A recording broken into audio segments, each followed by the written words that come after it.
Hi, Mushtaq കണ്ണൂരാണ്. എൻ്റെ സമപ്രായക്കാരനായ, ഇന്ന് എനിക്ക് എത്രയാണോ വയസ്സ് അതേ വയസ്സുള്ള ഒരു ചെറുപ്പക്കാരനാണ് ഈ ഫോട്ടോയിൽ കാണുന്നത്.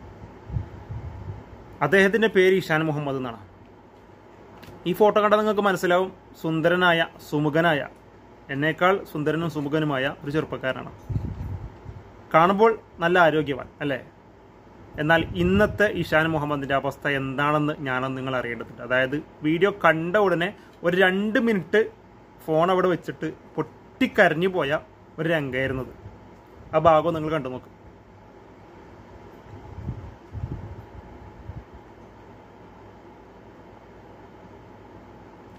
അദ്ദേഹം ഇരുന്ന കട്ടിലിൽ നിന്ന് ഒന്ന് എഴുന്നേറ്റ് നടക്കാൻ ശ്രമിക്കുന്നൊരു രംഗമാണ്. ഈ കുറച്ച് മുമ്പ് കണ്ട ആ ചെറുപ്പക്കാരുണ്ടല്ലോ, ആ ചെറുപ്പക്കാരൻ തന്നെയാണ് ഇത്. അതായത് ഒരു മനുഷ്യന് അസുഖം വന്നാൽ എങ്ങനെയാണ് നമ്മൾ തളർന്നു പോകുക എന്നത് എന്നെ വളരെയേറെ ചിന്തിപ്പിച്ച ഒരു രംഗമായിരുന്നത്. കാസർഗോഡ് മഞ്ചേശ്വരം സ്വദേശിയായ ഇഷാൻ മുഹമ്മദാണിത്. എൻ്റെ സമപ്രായക്കാരനായ ഒരു സുഹൃത്ത്. അദ്ദേഹത്തിന് പമ്പേ ഡിസീസ് എന്ന് പറയുന്ന ഇന്ത്യയിൽ തന്നെ നിലവിൽ 10ഓളം പേർക്ക് മാത്രമുള്ള ഒരു അസുഖമാണ് അദ്ദേഹത്തെ ബാധിച്ചിട്ടുള്ളത്. മസിൽ വീക്കം, ശരീരത്തിലൊരു പവറില്ലാത്ത മസിൽ വീക്കം എന്നാണ് അറിഞ്ഞത്. അദ്ദേഹത്തിൻ്റെ നിലവിലുള്ള അവസ്ഥ, ഈ ഒരു രോഗം കൊണ്ട് ബുദ്ധിമുട്ടുന്ന അദ്ദേഹത്തിൻ്റെ നിലവിലുള്ള അവസ്ഥ, മാനസികമായിട്ട് പോലും തളർന്നു പോയ ഒരു സഹോദരനാണ്. കിഡ്നി രോഗം ബാധിച്ചുകൊണ്ട് ഉപ്പയും ഉമ്മയും മരണപ്പെട്ടു. ഇന്ന് അദ്ദേഹത്തെ ബാധിച്ചിട്ടുള്ള പമ്പേ ഡിസീസ് എന്ന് പറയുന്ന ഇതേ അസുഖം കാരണം ഒരു സഹോദരനും ഒരു സഹോദരിയും മരണപ്പെട്ടു.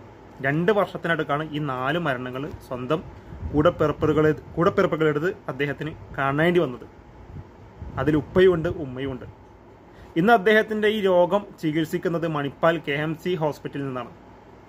ഇദ്ദേഹത്തിൻ്റെ ഈ രോഗത്തിൻ്റെ ചികിത്സയ്ക്ക് നമുക്കിപ്പോൾ ആവശ്യമുള്ള തുക 4 കോടി രൂപയാണ്. 4 കോടി രൂപ നമുക്ക് ആവശ്യമുണ്ട്. കാസർഗോഡ് മഞ്ചേശ്വരം സ്വദേശിയായത് കൊണ്ട് തന്നെ കാസർഗോഡ് നിവാസികൾ മാത്രം വിചാരിച്ചാൽ തന്നെ ഈ ഒരു ലക്ഷ്യം മറികടക്കാൻ കഴിയും. പക്ഷെ നമ്മളെല്ലാവരും ഒത്തൊരുമിച്ച് പ്രവർത്തിക്കേണ്ട ഒരു വിഷയമാണിത്. 4 കോടി എന്ന് പറയുന്നത് 18 കോടി കവച്ചു വെച്ച് 46 കോടിയോളം സമാഹരിച്ച മലയാളികൾക്ക് ഇന്ന് 4 കോടി എന്ന് പറയുന്നത് വലിയ തുകയായിട്ട് ആരും കാണേണ്ടതില്ല. നമ്മൾ ഒത്തൊരുമിച്ച് നിന്നാൽ തീർച്ചയായിട്ടും ഇഷാൻ മുഹമ്മദിനെ ജീവിതത്തിലേക്ക് തിരിച്ചു കൊണ്ടുവരാൻ നമുക്ക് സാധിക്കുമെന്ന കാര്യത്തിൽ യാതൊരു സംശയവുമില്ല.